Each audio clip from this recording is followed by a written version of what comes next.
আশ্রিতার শ্লীলতাহানির জন্য রাজধানীর হাবিবুল্লাহ বাহার কলেজের ভারপ্রাপ্ত উপাধ্যক্ষ মোহাম্মদ সাইফুর রহমান ভূঁইয়া খুন হয়েছেন বলে দাবি করছে পুলিশ। সকালে এক সংবাদ সম্মেলনে পুলিশ জানায় 10 দিন আগেই সাইফুর রহমান তার বাসায় আশ্রয় দিয়েছিলেন নাজিম এবং রূপা নামের এক দম্পতিকে। সাব্বির আহমেদ জানাচ্ছেন বিস্তারিত।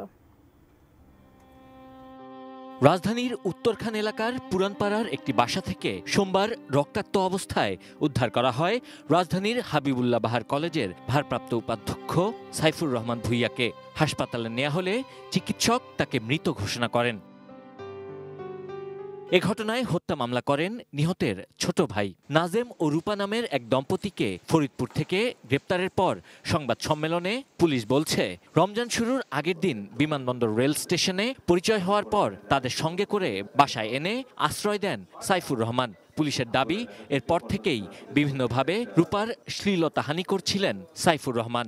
তাকে শ্লীলতাহানি করত, তাদের যৌন লালসা তার পূরণ করার জন্য নানাভাবে তাকে যৌন নির্যাতন করত। সে যখন বাইরে যেত তাকে তালা দিয়ে রেখে যেত। অ্যান্টিব্যাকটেরিয়াল অ্যাডিটিভ যুক্ত সেরা ওয়াটার ট্যাঙ্ক বিশুদ্ধ পানিতে ব্যাকটেরিয়া জন্মাতে দেয় না। বলতো যে তোমরা বারান্দার কাছে যাবা না, গেলে তোমার হাজবেন্ডকে মেরে ফেলবো। পুলিশ আরো দাবি করছে, ঘুমানোর সময় রূপার শরীরে হাত দেয়া সহ নানাভাবে তাকে হেনস্থা করছিলেন সাইফুর। বিষয়টি টের পেয়ে যান রূপার স্বামী নাজেম। 10 তারিখ শুরুতে যেটা হয়েছে, 3 জন একসাথে শুয়েছে।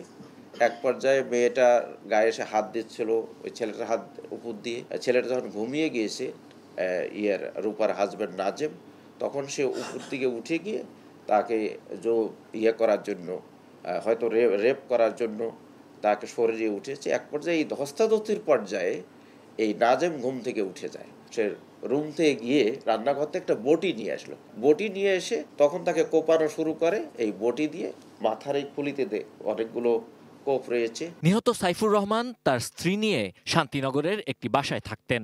কয়েক মাস আগেই উত্তরখানের বাসা ভাড়া নিয়ে একা থাকতে শুরু করেছিলেন তিনি। তবে এ বিষয়ে জানতেন না তার স্ত্রী।